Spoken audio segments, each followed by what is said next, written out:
The Strait of Hormuz remains the focal point of the crisis in the Middle East. The hard posturing between Iran and the United States continues in order to open this strait and return maritime traffic to normal. Washington's aim is crystal clear.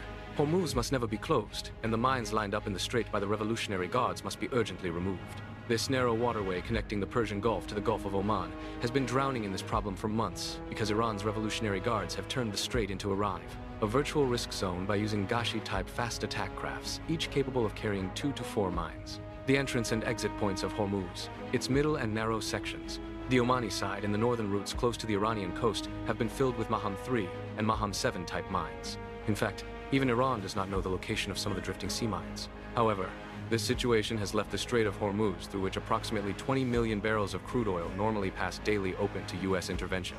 For this reason, Washington has initiated a process that could change the fate of the strait by signing one of the harshest moves in recent times. According to U.S. Central Command, 90% of the mine stock that Iran had kept ready to mine Hormuz, and that it might release into the hot waters of the strait in the second phase of the crisis, has been destroyed. Yes, you heard correctly.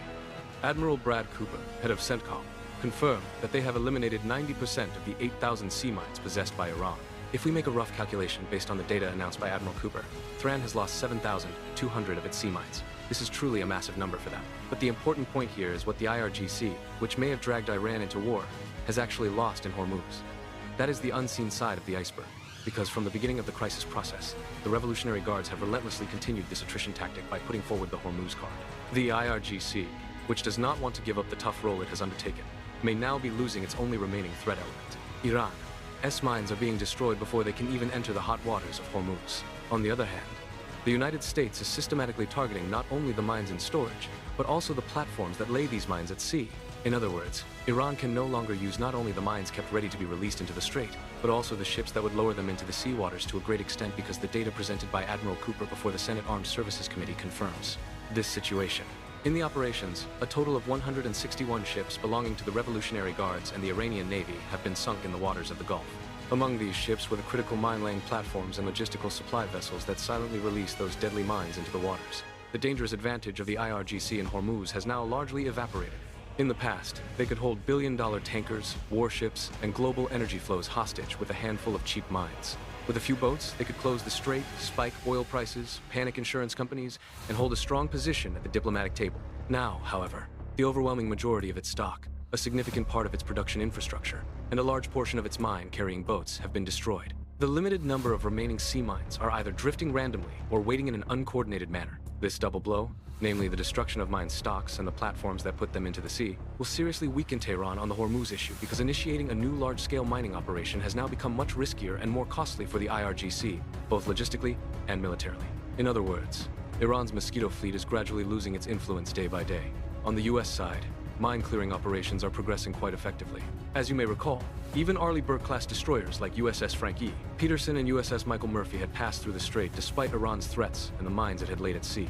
Currently, it is reported that littoral combat ships, Avenger-class mine countermeasure ships, MH-60S helicopters, and especially advanced underwater drones like the Mk-18 are on alert in Hormuz. The United States wants to turn the southern routes of the strait, that is, the Omani side, and important sections of the main traffic separation schemes into safer areas. According to Pentagon estimates, full clearance of Hormuz from mines could take up to 6 months, but the work to create safe corridors is progressing much faster. Currently, a limited number of commercial ships can make controlled passages, and this number is increasing every week. Moreover, this process also gives Washington the opportunity to effectively control a larger part of Hormuz, because as mine-clearing operations advance, the U.S. Navy can establish a permanent or semi-permanent presence at critical points in the strait. This would allow Iran's future provocations to be suppressed much faster and more effectively. This means that the regions that the IRGC once declared red lines are becoming more accessible to U.S. warships and drones. From Tehran's perspective, this is a complete strategic defeat. The asymmetric dominance doctrine that the Revolutionary Guards had established over the strait has collapsed. It no longer has its stocks or platforms at their former strength. These losses are described not only as military, but also as a psychological blow. For years, the Iranian regime had boasted to its own people and the region that Hormuz is in our hand, but now they are forced to turn to diplomacy and make limited concessions to open the strait. In the coming months, the goals of the United States, which wants to completely eliminate Iran's influence in Hormuz, seem quite clear. To systematically clear the remaining mines, expand safe passage corridors, and if necessary, suppress Iran's remaining small boat activities with a free fire policy. Once these goals are achieved, the return of Hormuz to full capacity for global energy flows will be only a matter of time. Iran, having largely lost its cards in Hormuz, is being pushed into a more passive and defensive position. Although the focal point of the crisis is still Hormuz, the ropes now appear much stronger in Washington's hands. This change is powerful enough to reshape not only the fate of a strait, but also all Middle East energy balances and global oil markets. At this point, however, Iran, which does not fully accept defeat and still wants to show that it is on the field with ruthless strategies, does not hesitate to put forward very different cards, drones, and missiles.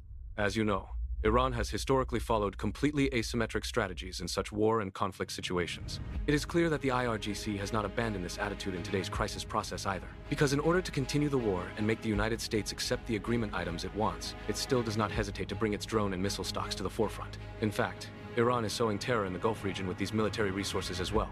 So, what is in Tehran's underground missile and drone stock? The Revolutionary Guard still have thousands of one-way attack drones like the Shahed 136 and its derivatives, along with various range ballistic missiles. Their monthly production capacity could reach up to 10,000 drones before the war, and part of this capacity is still active.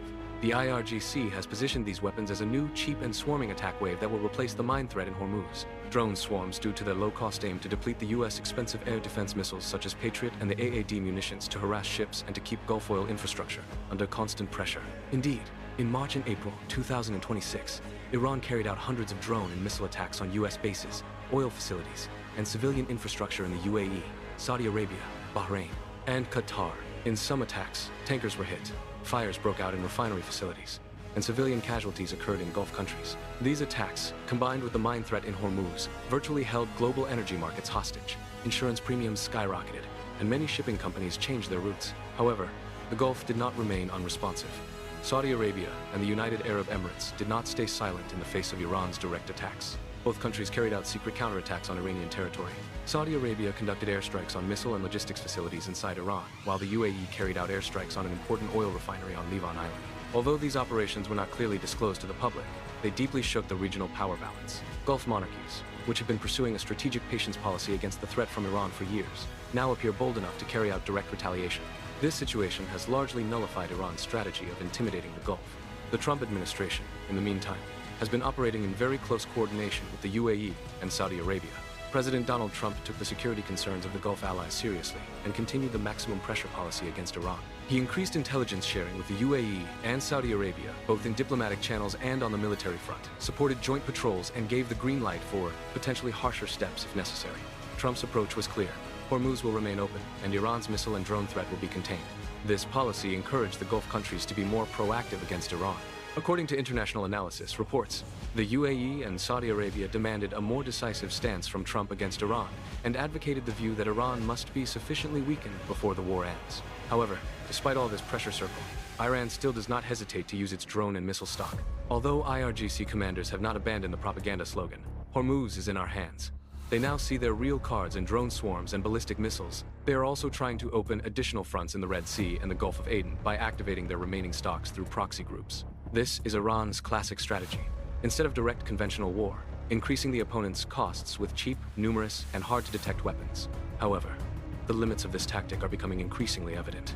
Thanks to U.S. air superiority, the advanced air defense systems of the Gulf countries, and Israel's intelligence support, the success rate of Iran's drone and missile attacks is decreasing.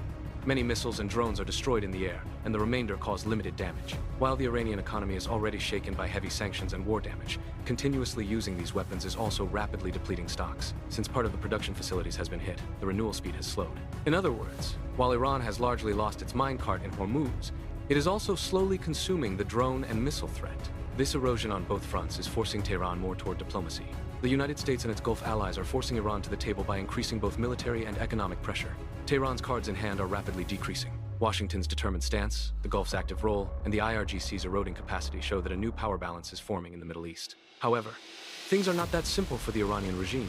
The rapid erosion of the mine and drone missile cards in Hormuz has brought Tehran to a strategic crossroads. Iran may now have three basic paths before it: full surrender, controlled retreat, or the most feared possibility, one last risky escalation. The regime seems to have chosen the second path so far, but the cost of this preference is increasing every day. On the other hand, Iran's strongest remaining tool is the indirect war it conducts through its proxy networks. These asymmetric groups are still defined as cheap time buying mechanisms held by the regime. However, these proxies are no longer as effective as before. The Houthi Red Sea operations have been largely suppressed by the hard interventions of the international coalition. The militias in Iraq are increasingly isolated due to local public reaction. Therefore, the proxy card is also slowly running out. Another option could be nuclear pressure. Iran occasionally reminds the public that it has accelerated its nuclear program and raised its uranium enrichment level above 60%. This is the strategic ambiguity policy that the regime sees as its last resort. However, this card can also be a double-edged sword because nuclear advancement carries the risk of triggering a harsher military intervention by Israel and possible direct operations by the United States. The regime wants to gain an advantage at the bargaining table by implying that it has reached the nuclear weapons threshold. But this move also deepens its international isolation. The economic front is the most painful point for Tehran. The prolongation of the war, combined with the dramatic decline in oil exports, heavy sanctions, and the collapse of the domestic economy has put the regime in a serious legitimacy crisis. The Iranian rial is at record lows. Inflation is officially above 40%, and the people's purchasing power is eroding. Shortages of basic food items and fuel have emerged in some cities. Under these conditions, although the regime utters victory cries, domestic unrest is growing every day. The risk of an explosion similar to the protest wave in December and January has become the biggest nightmare for Iranian decision-makers. So after all this, will Iran surrender? According to military analysts, the current outlook points more toward a controlled withdrawal rather than full surrender. While the regime is forced to accept the mine and drone losses in Hormuz, it is demanding diplomatic support and limited economic aid from China and Russia. It appears that Beijing is ready to play a mediating role due to its energy needs, while Moscow is acting more cautiously because of its own Ukraine agenda. This dual support buys time for Tehran, but is not a strategic savior. On the other hand, the Trump administration's approach of agreement or harsher interventions is cornering Iran. Washington expects concrete steps from Iran for a possible ceasefire, sharing the coordinates of the remaining mines in Hormuz, stopping drone attacks, and stepping back in the nuclear program. In return, offers such as the gradual easing of sanctions and allowing the normalization of oil exports are on the table. Meanwhile, regional dynamics are also changing. Although Saudi Arabia and the UAE have given signals of normalization, they're acting more assertively as they see Iran weakening. This multi-layered pressure is straining the Iranian regime both domestically and externally. In conclusion, the fate of the Strait of Hormuz crisis is no longer just about military power. Diplomacy, economy, domestic stability, and regional alliances are working together. Although the Iranian regime has not abandoned the axis of resistance rhetoric, it sees that its cards are rapidly eroding. Tehran will either sit at the table in a controlled manner and minimize its losses, or it will make everything worse, with one last risky move. At the moment, the advantage seems to be in favor of Washington and the Gulf capitals. The full opening of Hormuz and the return of maritime traffic to normal is not only a matter of time, but can also be the harbinger of a new Middle East balance. How quickly the regime will accept this reality remains the most critical question of the coming weeks. What do you think about this after largely losing its military cards in Hormuz? Will the Iranian regime accelerate its nuclear program and make one last strategic bluff? Or will they see that this move will completely finish the regime and take a controlled step back? We look forward to your comments.